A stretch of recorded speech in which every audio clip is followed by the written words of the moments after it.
اسی لیے فرمایا گیا کہ جب افطاری کا دسترخوان بچھتا ہے اور پہلے ہی آ کر کے لوگ بیٹھتے ہیں، اور یہ سنت بھی ہے، ایسے نہیں کہ بھاگتے بھاگتے آپ آئے، وقت ہوا، کھجور لیے اور کھا گئے۔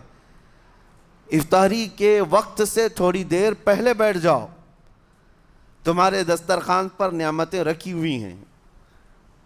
پھل بھی ہیں، میوہ جات بھی ہیں، کچھ کھانے پینے کی چیزیں بھی ہیں، ٹھنڈا شربت بھی ہے، دیکھتے ہوئے بیٹھے ہیں آپ، لیکن ہاتھ نہیں لگاتے ہیں۔ انتظار ہے وقت کا کہ ادھر سورج کے غروب ہونا ہے اور میری افطار ہونی ہے، اعلان سنتے ہیں، اذان سنتے ہیں، اس کے بعد آپ اٹھاتے ہیں، لیکن اتنی دیر تک آپ خاموش بیٹھے ہیں دسترخوان کے پاس، سارے لوگ دیکھتے رہتے۔ یہ وہ منظر ہے جس کو فرمایا گیا رب ذوالجلال بھی اپنے بندوں کو دیکھ رہا ہے، رب تبارک و تعالیٰ بھی دیکھ رہا ہے اپنے بندوں کو، اور سارے فرشتوں کو بلا کر میرا مولا اعلان فرماتا ہے یہ میرے بندے ہیں، دیکھو یہ شام کا وقت ہے، ان کے حلق سوکھ چکے ہیں، ان کے پیٹ میں بھوک کی شدت ہے اور ان کے سامنے اچھی نعمتیں پڑی ہوئی ہیں، اے فرشتوں دیکھو میرے ان بندوں میں سے کوئی بھی ان نعمتوں کو ہاتھ نہیں لگاتا، یہ صرف اور صرف میرے لیے بھوکے اور پیاسے ہیں۔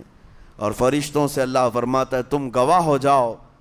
ان کی حلق تر ہونے سے پہلے ان کے لیے میں نے جنت لکھ دیا۔ اسی لیے حدیث پاک میں ہے جب افطار کرتے میرے آقا صلی اللہ علیہ وسلم یوں ارشاد فرماتے ذهب الظمأ وابتلت العروق وثبت الاجر انشاءاللہ، پیاس بجھ گئی، رگیں ٹھنڈی ہو گئی اور اجر اللہ کے ہاں پکا ہو گیا۔ یہ حضور پاک ہر افطار میں عرض کرتے تھے۔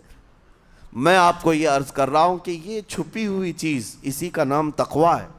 آپ صرف اور صرف بچے ہیں اللہ کے خوف سے۔ اب سنو حدیث پاک، قیامت کے دن حساب و کتاب ہوگا اور جنت میں جانے کا پروانہ کچھ لوگوں کو مل جائے گا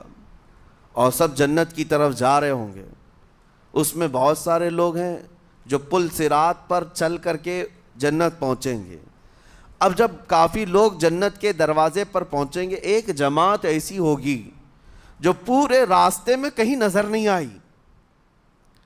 جنت جانے کے راستے میں کہیں نظر نہیں آئی، لیکن جنت کے دروازے پر وہ پہلے سے موجود تھے، چلے تھے نہیں چلے تھے کسی نے دیکھا ہی نہیں۔